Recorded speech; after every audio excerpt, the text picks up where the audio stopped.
nga ni jottalikukaay waaw kay jege si muy kii naan microphone moom jottali wax jottalikukaay jàppagu leen ko de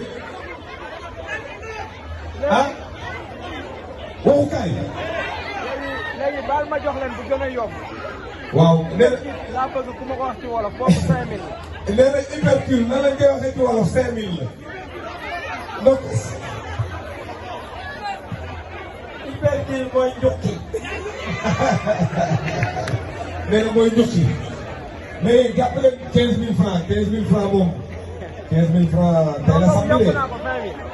nee na yokk na ko 20000 francs 20000 francs ku jàpp ku mën a wax ci baatu wolof micro. léegi portable lay laaj 5000. waaw mais docteur est-ce que la kàllaama la wolof bi duñ ko gën a dugal ci école bi.